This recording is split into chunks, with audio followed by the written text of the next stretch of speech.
So you got real laid back billionaires, and you got real stuck up billionaires. It really just depends on how you communicate with them. You can work the hardest that you possibly can. You could do all the things right, but if you're in the wrong vehicle, you still won't reach that pinnacle of success. I was opening up multiple businesses and spending all this money, not really thinking what the consequences was. You gotta be realistic, even when you're dreaming, and you have to be able to discern what you should do and what you shouldn't do. What's a good investment, what's not a good investment. Success is sometimes you have to separate yourself, you have to let go, and you have to grow.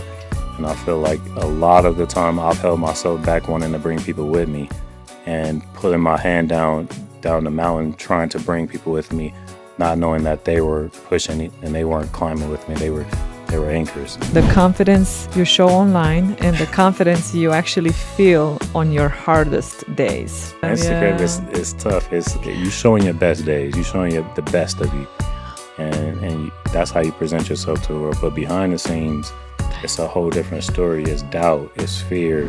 We lost the house. We lost the cars, and it was just trying to dig myself out that hole. And I didn't want my kids to have to see that.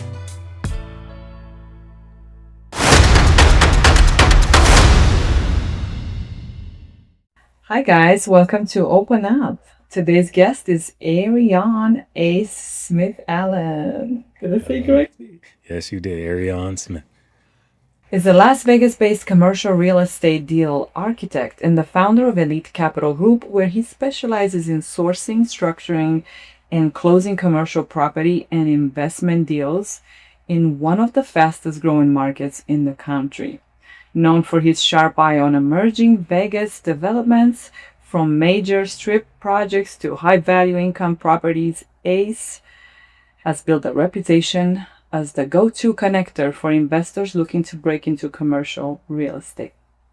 Welcome, Ace. Thank you for having me. Yes, thank you for coming. Why commercial real estate? Commercial real estate has its special, intricate values. It's just a market or asset that is endless in building wealth. I feel like I've tried most things, and nothing gives you that ownership and that appreciation, the depreciation, as well as the cash flow like commercial real estate is timeless. Dang, okay. So you've tried regular, just I've tried residential, I've tried wholesaling, I've owned businesses, multiple businesses. And when it comes to commercial real estate, that's the thing that actually gives you that bang for your buck. And I see a lot of people like that want to go to that next level in their wealth. They're all coming to commercial real estate. So I think it's the move. I think it's the move for a lot of investors. If you are in single family or if you are a business owner, to own an asset, to own the dirt, and to have those benefits of owning commercial real estate are huge. Oh wow! Isn't that? I heard that it's not very easy to sell, a big development like a big building. It's not easy, but it's simple. Oh, it's a very testing business, and it takes a lot of patience, and it takes a lot of creativity, to get a deal done. And most people aren't up to that challenge. So when they say it's challenging or they say it's not easy, compared to anything else where you could, where you have a bunch of buyers within like the residential market, every day you got somebody that needs a home. So to get a house within 30 days closed is different versus commercial real estate where it might take you 60, it might take you a year, it might take you 60 days, or it might take you a year, but the upside is so much greater. Wow. Yeah. You got to wait a whole year to get paid? You got to wait a whole year. Sometimes it's quicker. I mean, I've closed deals in 3 days and I've closed deals in 3 months. It really just depends on the mechanics of the deal. Wow. And what do you mean by creative? Like, is there like a specific example you could give me on that creativity? Yeah. So, I mean, you got deals where you can lease a deal. Like there's deals where I've closed a lot of leasing deals where I lease to business owners and tenants, as well as I've sold buildings and I've invested in businesses or in buildings myself. So it really just depends on what strategy you want to use. And when it comes to creativity, it's so much room and things that you can do within a deal to make the deal close. It's creative finance, and it's buying outright. It's leasing, master leases. There's so many different Okay. strategies that you can use to in order to propel yourself. Very cool. Yeah. And do you have to like approach these clients differently? Because I'm assuming if someone has like $20 million and they're looking for something like that, is that like a difference in how you approach those people? For me, not necessarily. I mean, it really depends on the person. You're dealing with a human being at the end of the day, so it's all about building that relationship. It's all about being able to give them and deliver your message or your deal or your service to where they get it. So you got real laid back uh, billionaires and you got real stuck up billionaires. It really just depends on how you communicate with them and how you build that relationship. So Wow. So 1 million, 100 million it doesn't don't matter. matter. It really doesn't matter. They all It's they all come in different sizes, but they all people at the end of the day. So you have to approach them like people. And then when you are talking to them, a lot of people do get intimidated about the amount, so they're used to that. So I really just come to them as a human being, like if I was talking to anybody else, and either they value the numbers, or they value the location, or they value just overall the total asset. It's just how you present that value to them. yeah. What about celebrities? Same case. Same case, all of them. Yeah, I mean, Have- some might be a little bit more more stuck up in rest, but they all the same people. Oh wow. And have you sold to any celebrity that I you can haven't sold mention? to a celebrity yet, No, no, but no, I've yeah, I sold need to to a get lot on. of multi millionaires. But yeah, we're gonna get there to the celebrities. Yeah, yeah. 'Cause That's why I'm here. yes. Take me back to the moment you decided commercial real estate was going to be your path. And what was happening in your life right before that? When I decided commercial real estate was gonna be my vehicle to success, I mean, I was dead broke.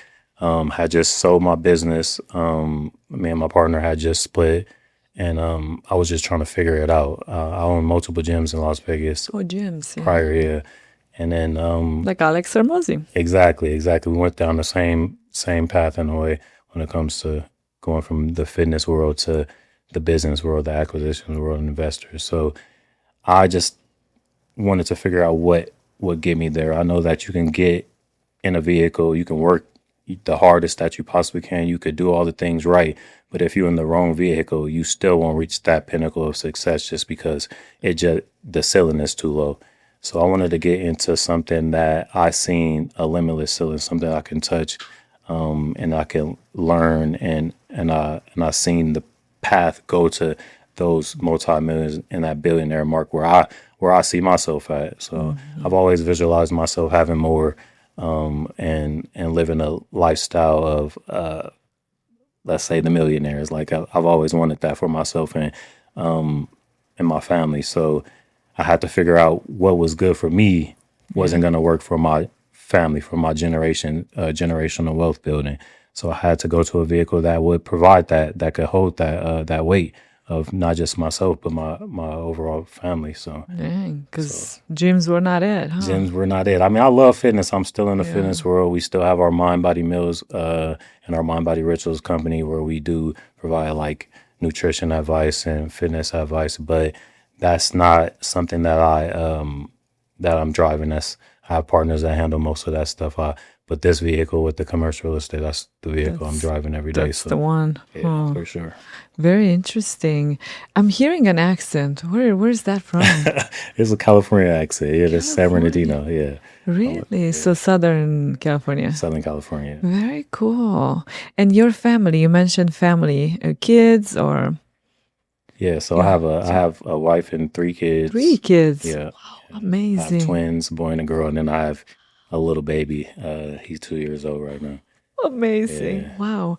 So that's good. It keeps everything. I'm assuming you're busy. You're a busy one. Stay busy, keep me busy, keep me running Yeah. around. So But they yeah, also keep me grounded and focused as well. So I always have my why. yeah, which is great. And you also have your podcast, right? I That do. you're gonna go back to, and what is that called? Billionaire Mafia. Billionaire Yeah. So mafia. we talk Okay. about success. We talk about the struggles in entrepreneurship and investing. We try to shine a light on local entrepreneurs, just give them that spotlight so that they can talk about their business, talk about Oh, the struggles nice. and the obstacles and the success. Oh, that's really cool. That sounds like a really good one. Yeah, I mean, I was an entrepreneur, so I know what it's like to not have the the brand awareness or not have the audience looking at you, and you wanting to get out Yeah. there and brand yourself. So Yeah, that helps. That yeah. definitely helps. And before Ace became the guy with the deals and the following and all that, who were you and what were you most afraid of? That's a great question. Before that, I was an athlete. Like, Okay. yeah, I was an athlete. I was trying to find my way in the world, kind of, because where I come from, I'm from San Bernardino. So we, I grew up around more, let's say I grew up in the hood. So San Bernardino baseline and getting out of that, that's what I identified as. You know what I mean? I identified as somebody that came from the streets that was trying to make it out being an athlete. And then I had to figure out a way after that. Once I tore my ACL, my senior season at UNLV, I played for UNLV. I had to figure it out, but I always had entrepreneur in my heart. I didn't know Okay. it was going to be real estate, but I did know that I wanted to own a business one day, and build wealth. So Wow. Have you ever thought about flipping businesses, maybe like buying like a an old folk business yeah, yeah, that they can't run anymore and maybe just like improve it and then sell it after, stuff like that? yeah, 100%. We've done that as well. So I do a lot of commercial real estate, but I also do advisory when it comes to business acquisitions as well. So we've the gyms that I bought I bought, we acquired. I've acquired hookah lounges. I've acquired lending companies and food truck businesses. So I've been Dang, yeah, hustling. trying, yeah, definitely. So that was one of my one of the things I love too. I love business owners, and I felt like commercial real estate could help me connect with business owners and entrepreneurs alike, and acquiring the businesses and building that infrastructure is amazing as well. It just goes hand in hand with commercial real estate. You get the ins and outs of both. So Oh, yeah, so that's actually a great move. Like, that yeah. is. What made you realize like, okay, this is the commercial is this is you said that because you didn't want no cap. But like it's hard to really, figure that out going from an athlete to running gyms to buying hookah lounges to all these different things, building a family. So now narrowing down. Did you do like that Japanese thing where you like Yeah, I had to cut the right? Like this is what I'm yeah, I had to filter it out, and I think like that was part of my struggle as well. Like I said, I was at a time when I decided to go into commercial real estate, I was like broke. I literally was starting over and recreating my identity, and I just I just felt like with what I was doing, it was just time to kind of like move on to something new and grow from there. very, very cool. Now talking about Vegas. How has the Las Vegas commercial real estate market changed over the past 5 to 10 years? Were you even here? 5 to 10 years, yeah, I've been Oh here no. pretty much my whole life. Oh dang, Yeah. okay. I mean, I grew up in Vegas. I was originally from California, but I grew up in Vegas. Went to Las Vegas High School, played for UNLV. So I've seen the market actually transform completely from where the housing and the commercials stopped at Rainbow. Now it's all the way up the hill. So Oh. I see the market so much potential happening here in Vegas, so much development, so much growth, Mm. and so many people, so many implants from California, Texas, Seattle moving to Vegas. So we just got like a melting pot of people and opportunities. So Yeah, why do you think people move here? my I would say like my honest opinion, some people move here for opportunity, some people move here to escape and start over. So it really just depends on what you what you want to look at. But a lot of people come here for a new start. So Dang, it's so true. yeah. And then you got the military. kind of like me. We just kind of had to come here Yeah, because that that's was why you came here. the last assignment. Okay, yeah. Wow. So what's driving demand right now? What do you think is driving demand right now? I think that Tax situation. a lot of the tax situation is what's driving people here. A lot of states are heavy in the tax, and we one of the We got all the Californians coming. we got all the Californians coming. They see the benefit of not having to pay that high tax and pay that high price for. It's all about a bang on your buck at the end of the day. So people are looking for those opportunities, and Vegas is where you're gonna find it. So Yeah, that is so true. And what's the deal that changed everything for you? The one that proved this could work. This is it. Like, what was that number like? I would say my first deal that changed everything for me was that I knew like this is what I want to do now. 'Cause, Yeah. yeah, it's no turning back. Was a deal where I was selling a building for 3.5. It was an industrial flex space building, and it goes back to those relationships. Like I was talking to a friend, and he referred this property to me off a whim. He was just like, "Hey, I got this guy selling this property. I want you to talk to him." So I hopped on the phone with the guy, and he at first he was hard because he had dealt with brokers before, and they didn't do the job for him, and they fell out. They they didn't cross their I's and dot their T's. So he was already had a bad feeling about brokers or investors and people that was outside of the deal. So he was hard to break, but we built a relationship, yeah.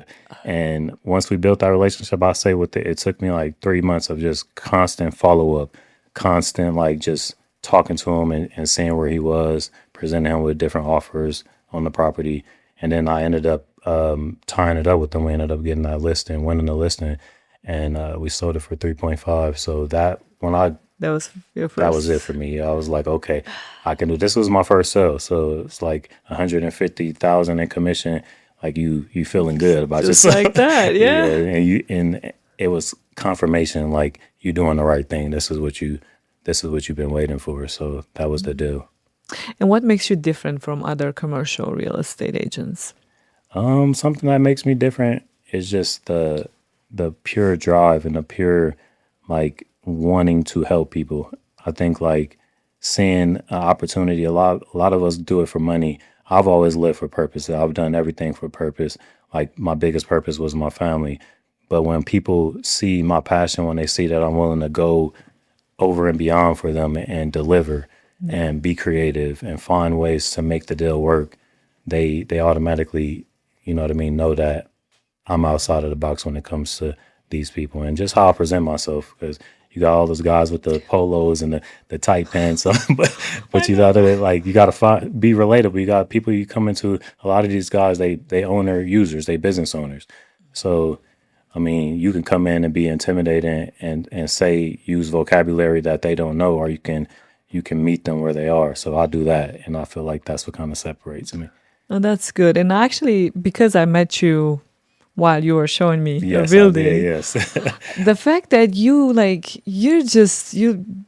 put your heart and soul into things, because I found you on Facebook Marketplace. Yep. People are not that creative. They're Not actually at all. most likely not Yeah, you telling listing my stuff. secrets. I know, right? Dang, I shouldn't. Yeah. But I saw you everywhere. So I'm like, this must be a sign. I got to see this location, because you were all over the social media, all over, all these different places. And then you arrived promptly. And then you were so nice and just going like above and beyond, showing me all these different listings and took the time. And that was like more than any other agent has done for me.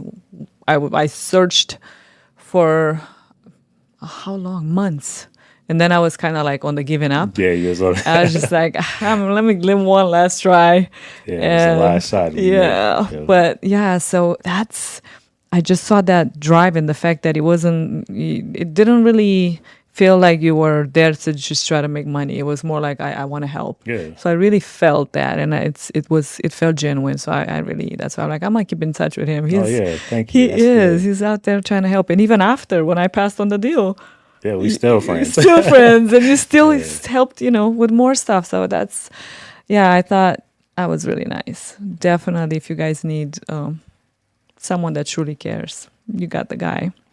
And walk me through your worst deal.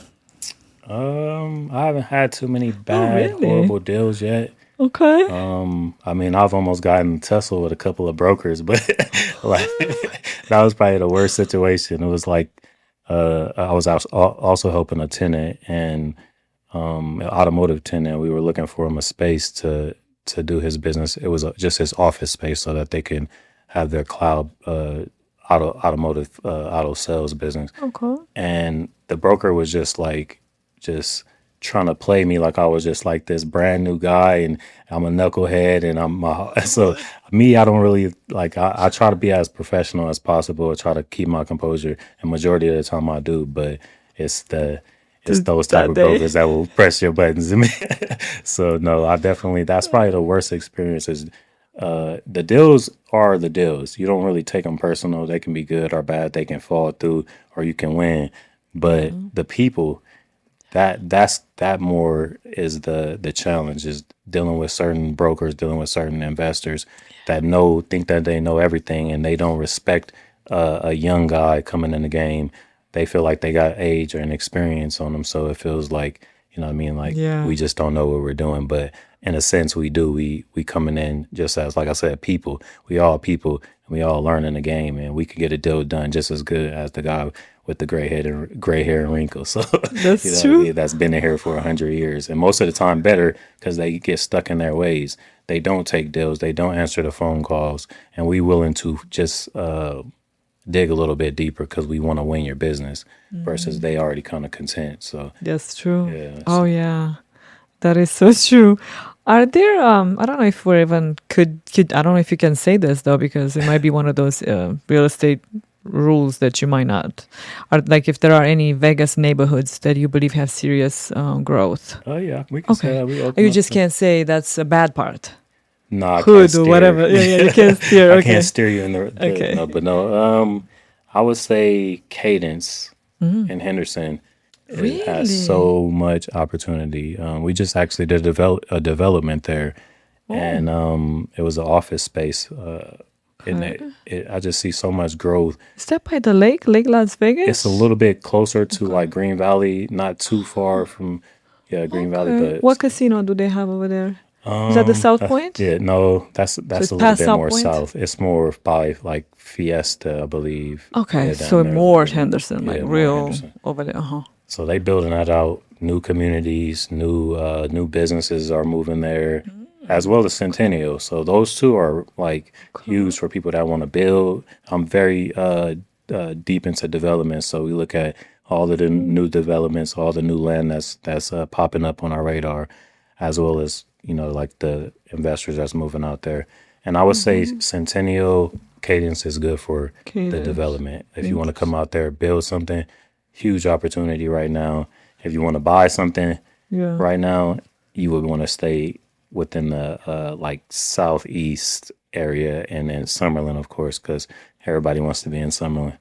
I know it's crazy because everybody's like Summerlin, Summerlin, but there's no privacy unless you It's go into the double million digits. Like you have to buy over 10 million to get like some privacy. I'm not trying to have no freaking everybody looking in the backyard like I can't be yeah, tanning. I yeah. can't. No. Oh, I mean, I still go to the east side. Honestly, I grew up on the east side, so I still go there, and I see really? so much opportunity that most people won't see because they won't even go over there because of the I'll say like the price point is different and then the Mm-hmm. people are different. But that's where you start. You start where people aren't looking. So if you ever come to Vegas, make sure you check out the east side The and east hit me up side. because I definitely can point you in the right direction. Really? There are some nice pockets on the east Yes, they do. actually. A lot of people 100%. are like stay away. Not necessarily. I think maybe stay away from the northeast maybe. Oh, I mean, east side is yeah. Oh, but I It, guess it's being cleaned up. I guess they're cleaning it up now. they trying, and if Yeah. not, it's a value add opportunity. Mm. It's a place where a person like that's coming up and they want to actually make a good margin on their Mm-hmm. capital. You want to be in a place where there's value add. There's multifamily there. There's retail Yeah. there. There's land there, and nobody is looking there. So it's a great opportunity to be ahead of the crowd, but a lot of people want to go with the crowd. So it just depends on what your preference is. I don't mind being ahead. I mean, against the crowd, as long as my crowd is not shooting at me every day. Exactly. I mean, You got to stay away from that. so are the like you said, multi-families, are those like Section 8 or? Some of them are Section 8. Yeah, you can do Section 8 in some of them, but a lot of them are just privately owned houses and buildings. So you get like a good ROI renting that out, or is it gonna be like I'm gonna have to beg them to pay me? It really just depends on like if you're closer to like downtown Las Vegas, Bonanza on the east side, then you might have to, you know what I mean, go run up on them and get your money. But if you go, but if you stay within like, you know, Sand Hill area, like where it's Las Vegas High School, like closer to Tree Line and those areas where if you want to build something there, I mean, you'll get a good rent on it for sure. It's a nice neighborhood. So I know Arnold Schwarzenegger used to live up the hill over there. So, Really? Arnold on the east? yeah. Back then when Exactly, up the hill. yeah. So. Yeah. We're not trying to steer you guys in any direction. No, I'm just pointing at it all. Yeah, we got the pros and cons. Yeah, That's what pros and cons. Yeah. We bought the house sight unseen before we got here. It's on the south. What's that? West. And everybody was saying, y'all need to go to Section 10. Section 10. Because there's no HOA, and then you get like houses that look different, and it's kind of cool. And then there's another section called Rancho Bel Air. Okay. It's a bit up on a little bit closer to the Strat. Okay. It kind of looks like California, and it's tucked in there, all Yeah. green, looking cute.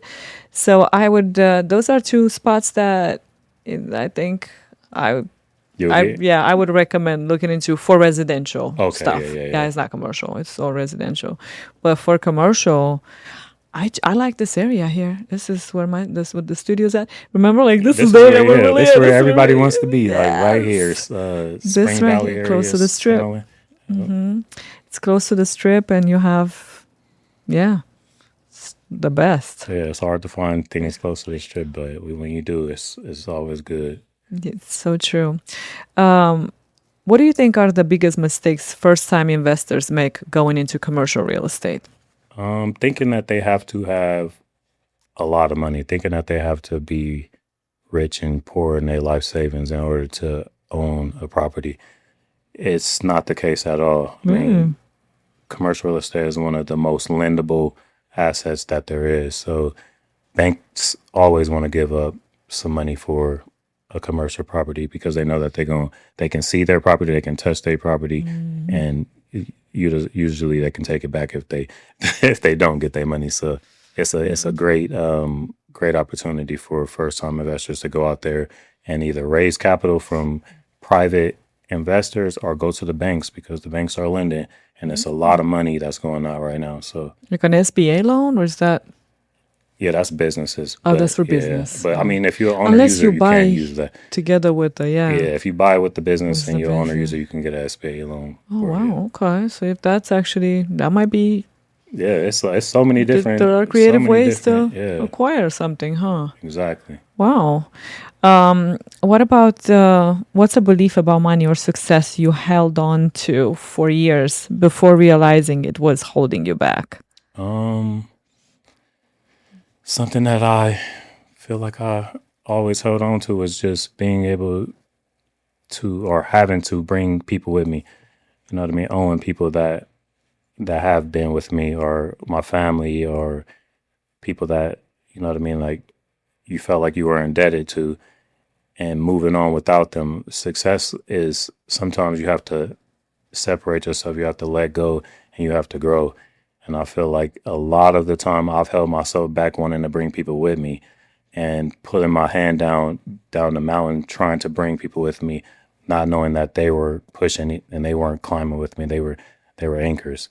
So just understanding who's an anchor and who's an asset is one of the biggest things that I learned about success. About money, you don't have to save it all. Save a portion of it and then invest the rest. Make your money work for you. It's one of the things that I didn't know when I was younger.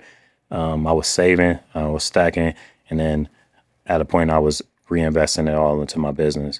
But I wasn't ever doing a 30% save, 30% invest, and then 30% for the rest. So now I learned that asset allocation and money allocation is one of the biggest like lessons that I learned for money as well. So, Damn.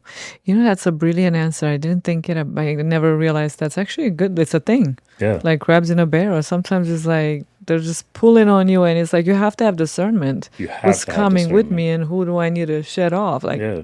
And that's get rid that was of. one of my words for this year, discernment. So it's crazy that you said it, Yeah. is being able to separate or decide and see what's right and what's wrong for me and who's right and who's wrong for me.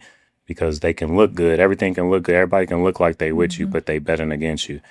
You know what I mean? Like That's so true. they're not there to see you win. They want to see if you win. So and I think like that's huge for me is just being able to be with the people that are genuinely wanting to see me win, and they'll show you that. They won't just tell you that. So true. Yeah. And what's the difference between the confidence you show online and the confidence you actually feel on your hardest days? Um, I don't feel like anybody shows their true, On Instagram and all on that. Instagram Yeah. it's tough. It's you showing your best days. You showing the best of you, and that's how you present yourself to the world. But behind the scenes, it's a whole different story. It's doubt. It's fear. Broken dresses. Oh my God, broken. And yeah, so it's insecurities. It's looking at in the mirror like, man, am I who I say I am? Like, and then having to double down and fix those things. Discipline and lacking discipline. Like, there's so many different things that I had to deal with looking in the mirror before I post. Like, that's me buttoned up.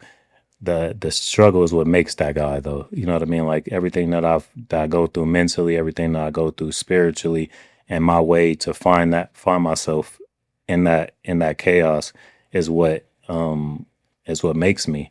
And I present the finished product to the world, and I'm pretty sure everybody does. Like, Yeah, everybody wants to show they wins, and I'm trying to get more vulnerable and show my losses as well. So just so people can see that it's real and they can learn from it. I And think you're doing a good job with authenticity on your oh, thank page. you, appreciate it. Yeah, I didn't sense any. Yeah, I think you're pretty real, and you Try to have some throw funny ones in there try too. to throw little funny Yeah, things those in are there. good Yeah, too because it kind of that show your personality, yeah. very down to earth. What is one thing about this industry you think is fundamentally dishonest, and how do you try to participate in it? Things that I think is dishonest about the industry. That's a tough one. I really think that it just depends on who you're dealing with. I think you got people that show integrity. We have a lot of laws enforced in real estate that keeps that integrity and keeps people honest. But you got people that will cut corners. You got people that will do things. You know what I mean? Like, if you don't know the game, they'll get you. And that's in Okay. anything. That's in selling cars. That's in any type of sales business. You got to be knowledgeable in what you're doing and what you're buying. So people are always trying to, in business, people are always trying to one up you. So in order to keep that from happening to you, you have to have the information and you have to have the knowledge of what you're getting into. So I recommend that people just learn the game to a T, master it mentally, and then go out there and act it out and do it with integrity as well. Because that's one of the things that keeps that's a separator as well. So You got so much wisdom. If you lost everything tomorrow, what's the first move you'd make to rebuild? I would definitely, if I was going to lose everything, or if I did lose everything, I would just go back to sales. I've always been a salesperson. I've always been a hustler. So I've always found ways to broker deals. I always find a person that needs a product and find somebody that wants it. And I'm always the one in the middle making that deal happen. So I would go out there and I would make relationships. I would go talk to people, see what people need, and I would go find the people that want it. I mean, that have it, and make deals happen and start off with 100. Sometimes the little money grows in a compound. So you have to be able to appreciate the little things to have more. So I see money add up every day. So I know that it's a real thing. So That is so true. Who believed in you before you had any proof you were worth believing in? Small group of people. My Your wife wife? for sure. But you better say that, Yeah, boy. yeah, yeah. Exactly. My wife, my That's mom, my awesome. grandma. Oh, So the women in my the life. women. Yeah, it's Yeah, the women, huh? yeah, 100%. Dang, you got daddy issues? Nah, I don't, but Okay. slightly. We all got daddy issues a little bit. So I think you're right. I think you're Yeah, onto something there. nah, but Dang. that's Men sleeping. Sleeping on the yeah, pimpin'. that's why I try to be, something for my kids. I'm their biggest supporter as well. So besides my wife, she supports the whole family, but Yeah, she's the anchor. She's the 100%. holding it all.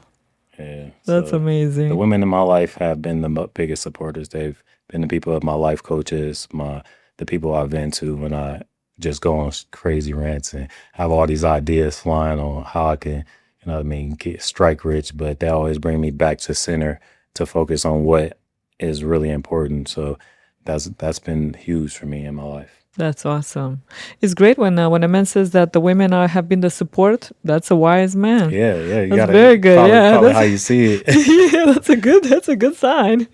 If your daughter asked you what winning actually means, what would you tell her, knowing what you know now? I would tell her winning actually means to wake up every day and be happy about what you do and what you becoming. And to me, that's been my key is I win every day because I know that I'm building a man that she is going to respect, that she's going to look up to, that my kids are going to respect and look up to in a whole. So I think just being a respectable person with integrity, loving yourself, being a man of God or a woman of God, and you winning every day. Every day that you wake up, you winning. It's icing on the cake if you Yeah. get rich doing it. So Yeah, that is so true. yeah, So wake up and yeah, feel fulfilled, be feel fulfilled. grateful. Exactly. That's the perfect word, fulfillment. Yeah, because you can go days with doing a job or you can make a lot of money, but if you're not fulfilled, if you're not confident, if you don't have Yeah. that bliss about yourself, then most of the time people go off the hinges and they're not happy in anyway. So But I think this all comes from gratitude. If you just focus on the lack, you're never gonna feel fulfilled. yeah. And the one for So more. Everybody look for yeah, yeah, that more yeah. button. So is that greener grass and Yeah, always that it's yeah. never that. It's never that. Yeah, the grass is greener where you water it. So Exactly. I love it. Mike, that was a mic drop moment right there. So let's see. Do you have something? Is there anything that you haven't told the world yet? Let's see how I can get you to open up. Is there any story that nobody knows of yet? Like you haven't said it in any of your podcasts or other people's podcasts? Something that other people might learn from or um yeah, I feel uh like I was saying before, like a few years losing everything was like one of like the biggest struggles, not only financially but mentally, physically, and emotionally. And I don't think a lot of people even recognize it because the way that I presented myself. oh wow, they couldn't even tell, huh? No, and I think it's harder when people can't tell because they still expect you to be the same person, still be able to provide, still be able to support, still come to the events. And there was times where I didn't go to events because not because I didn't want to be there, is because getting gas to go there would have been a struggle. Oof. So I had to dig myself out that hole, and I had to like mentally go through probably one of the hardest times in my life. It was like so bad to where like I knew that this time was coming prior, and I was like telling my wife like this is gonna be one of the hardest times. I just hope that you stick with me through this because I know this is where it's gonna go. And I did everything to prevent it to happen, but I just knew I can feel it in my heart that it was time. The pinnacle was swinging away from me, and the pendulum was swinging away from me, and I just had to prepare myself. Yet sometimes when you're going down, the only thing you can do is just hold on tight. You know what I mean? Hold on tight to your values. Hold on tight to your mind. Hold on tight to your heart because a lot of people lose it going down like that. Coming from a height where you felt like you could do anything, you could have anything, to a place where, nothing is working. Back to back, back to back troubles, back to back, trauma, back to back things, people dying. And it was a lot. Like, so my main thing was to just center myself again, to meditate, to pray, to go back to my basics. Me and my brothers always say that. We say go back to the basics. If it ever get hard, you just gotta go back to the foundation. So I met up with my mom every week. We'll go over there, just talk to her, talk it out with her. Because the biggest thing that you can do in order to get back on your feet is to have those open conversations with people and talk it out, because your answers is going to come from you. It's going to come from, you can't ask nobody advice, but you can speak out loud, and a lot of the things you will work out in your own mind. And that's where most people they get flustered. So I was flustered, I was down, I was trying to figure it out, and I would just go meet up with my mom and we would talk it out. Everybody was going through the same thing or been through the same thing, so I know I could trust them with what I was going through. And I mean, the only way that I dug myself out was to get closer to God, get on my knees and pray and wait it out and hold on tight. So I just knew that everything would come back if I did that. And knowing myself, at the end of the day, no matter what you do or what happens to you, you are going to be you wherever you go. So as long as you work on you and you put yourself first and you work on yourself, develop your mindset, read the books, work out, stay busy. Movement follows momentum. As soon as you get that down point, you have to move.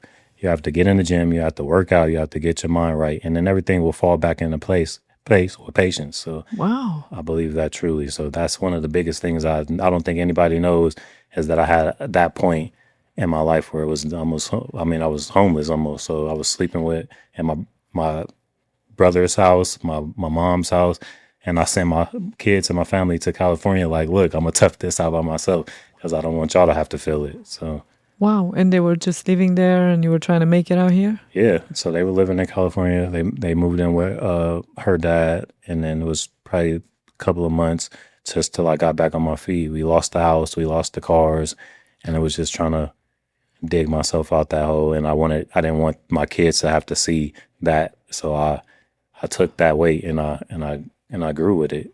Dang, how do you lose a house and car? Like they just Eviction and repo oh dang. easily. So So you really dug yourself out because now you had to repair your credit. You repair had my to pass credit. exams. You had to wow.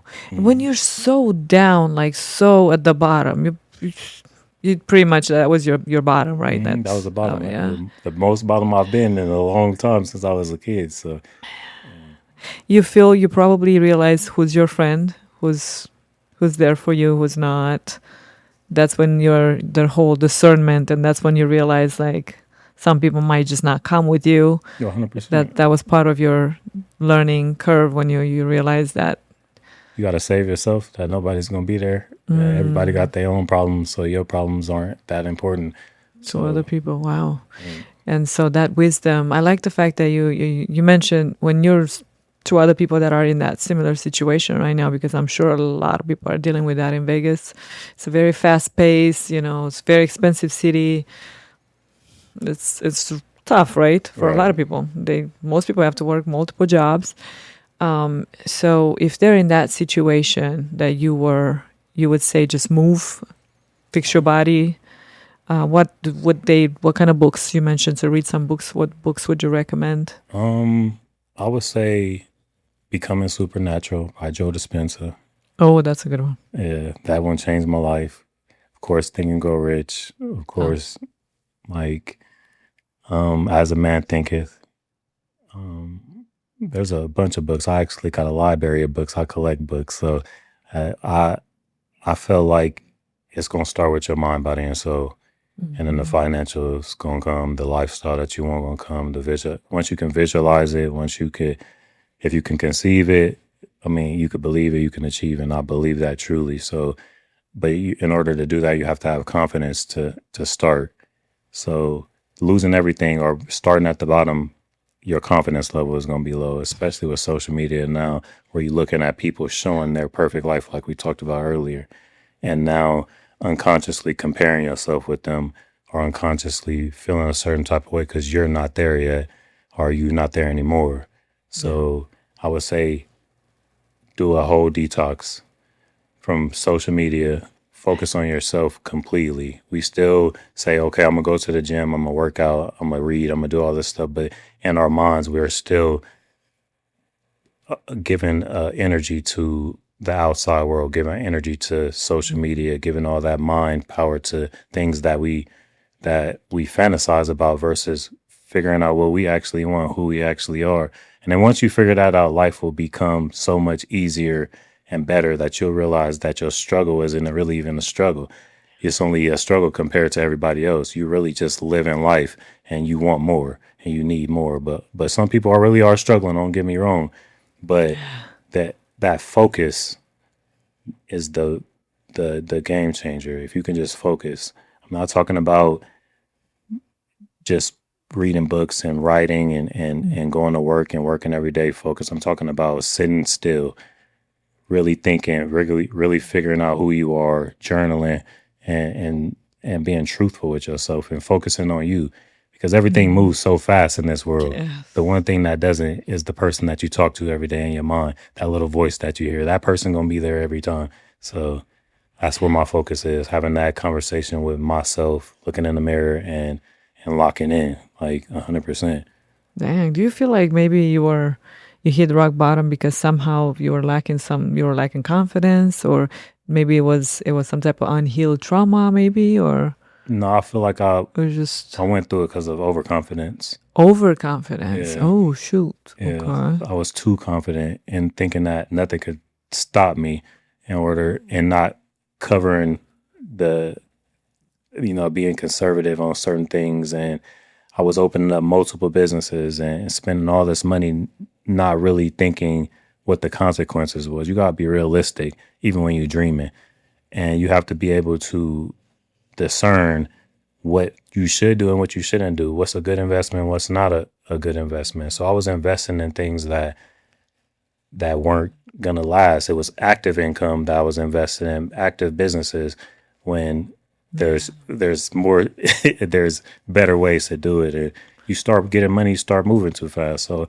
I resonate with a lot of athletes. When you get a lot of money, the first thing people tell you to invest in isn't the one thing that you should invest in. Dang, such Yeah. as? Yeah. I mean, businesses, like things that take your time and take your energy, like starting your own business, being a solo entrepreneur. You can't do 5 businesses in one. You got to be able to focus on one if you got active income as a entrepreneur.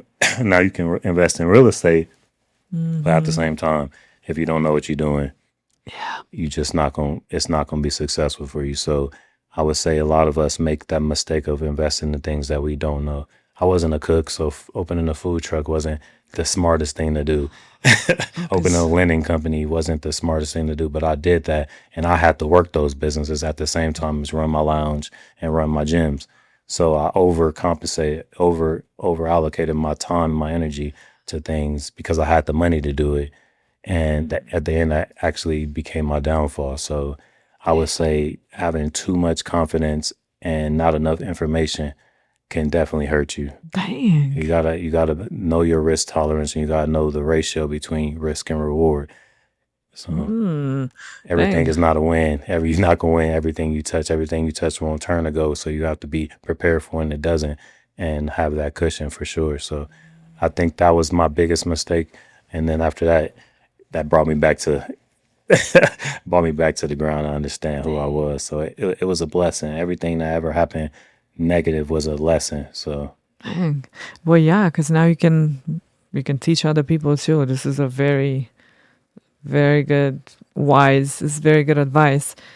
Especially like how can somebody like know? I guess if you're not into that business and you don't have enough information on a business, don't actually buy it, right? That's what no, you. don't actually buy it. Okay. And that's a good point, because right now what's going viral, we talked about buying businesses.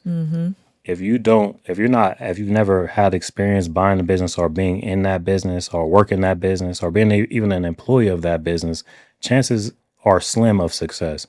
it sounds good on paper, but if you don't have an owner operator that's going to operate it for you and show you and teach you how to run that business, it's destined for failure. Like we talked about this so many times. Businesses have like a 90% fail rate, only 10% survive.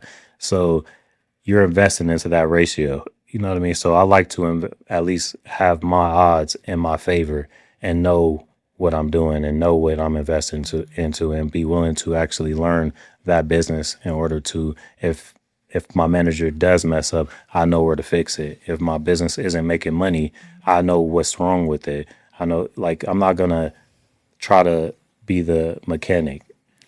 If I don't know how to oil change, and if I don't know how to change a transmission, I'm gonna take my car to the mechanic.